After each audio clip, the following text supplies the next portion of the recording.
चीन ने किस तरह से उइगर मुसलमानों की जिंदगियां नरक बनाई हुई है, इसका खुलासा हुआ है। चीन के अत्याचार की गंदी कहानी अब दुनिया के सामने आई है, जिससे चीन की मुश्किलें बढ़ने वाली हैं। देखते हैं ये रिपोर्ट। चीन में उइगर मुसलमानों पर हो रहे अत्याचार पर दुनिया के कई देश आवाज उठा रहे हैं। पिछले कुछ समय में चीन ने उइगर मुसलमानों का नरसंहार करते हुए नस्लभेद का सबसे डरावना चेहरा दिखाया है।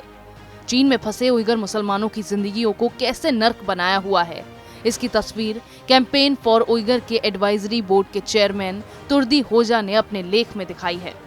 चीन में लाखों उइगर मुसलमानों को कंसंट्रेशन कैंप में रखा जा रहा है, जहां उनके साथ ऐसा व्यवहार किया जाता है जिसके बारे में सोचना तक मुश्किल है।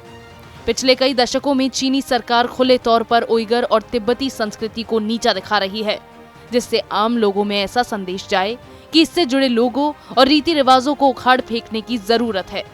चीनी सरकार का नफरत का स्तर उइगरों पर ऐसा है कि आज से लगभग 3 साल पहले उइगर समुदाय के मजहब को मानसिक रूप से अस्वस्थ घोषित कर दिया। चीनी सरकार ने लगभग 30 लाख उइगर मुसलमानों और अन्य तुर्की बोलने वाले मुसलमानों को कंसंट्रेशन कैंप में बंद कर रखा है। चीनी सरकार उन पर झूठा आरोप लगाती है कि उन्हें मानसिक परामर्श की जरूरत है। इस बहाने इलाज का दावा कर उन्हें कंसंट्रेशन कैंप में बंद कर देती है, फिर उन पर अत्याचार करती है। वहीं बीजिंग में होने वाले मानवाधिकार हनन के मामले में बीजिंग की वैश्विक स्तर पर आलोचना होती है। इसके लिए सीधे तौर पर शी जिनपिंग और उनकी सरकार को दोष दिया जाता है। दुनिया की नजरअंदाजी से धीरे धीरे मानवाधिकार का ये अत्याचार बड़े पैमाने पर होने वाले नरसंहार में बदल गया है। चीनी सरकार का अत्याचार इतना बढ़ गया है कि पहले उइगर मुसलमानों को कैद किया जाता है, इसके बाद उनकी पत्नियां अकेली हो जाती हैं और फिर चीनी लोग उनके साथ अत्याचार करते हैं। ऐसी तमाम रिपोर्ट भी सामने आई हैं जिसमें ऐसा बताया गया है कि उइगर औरतों को चीनी आदमियों के साथ संबंध बनाने के लिए दबाव बनाया जाता है और फिर उनके बच्चों को उनकी संस्कृति और मजहब से अलग करके अनाथालयों में भेज दिया जाता है। चीनी सरकार पूरी तरह से इस जाति के लोगों को खत्म कर देना चाहती है। इसके लिए उइगर मुसलमानों की जबरन नसबंदी कर दी जाती है, जिससे उनकी आबादी और उनका वंश आगे ना बढ़ पाए। अब इस सूची में हांगकांग का नाम भी शामिल हो चुका है। इतना ही नहीं, चीन ने पिछले कुछ सालों में लगभग हर पड़ोसी देश के लिए मुश्किल खड़ी की है। इसमें Japan, Taiwan, Vietnam, Philippines, Indonesia, Nepal और भारत भी शामिल है।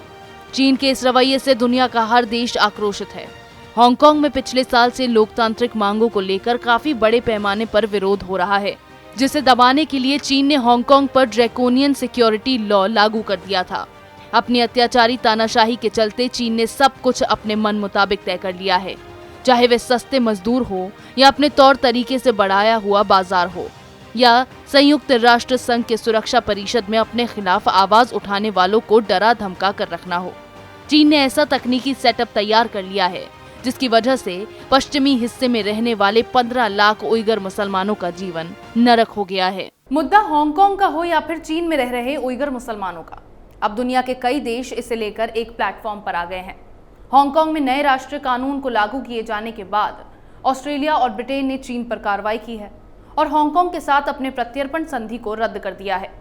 उइगर मुसलमानों पर हो रहे अत्याचार पर अमेरिका सहित ब्रिटेन ने भी कार्रवाई की चेतावनी चीन को दी है और इंटरनेशनल क्रिमिनल कोर्ट में इस मामले में शी जिनपिंग के खिलाफ केस भी चल रहा है। इस मुद्दे को लेकर अब चीनी सरकार के खिलाफ आवाज उठाई जा रही है, जो कि चीन को काफी भारी पड़ने वाला है। इसी तरह की खबरें मैं आपके लिए लाती रहूंगी, तब तक के लिए बने रहिए हमारे साथ।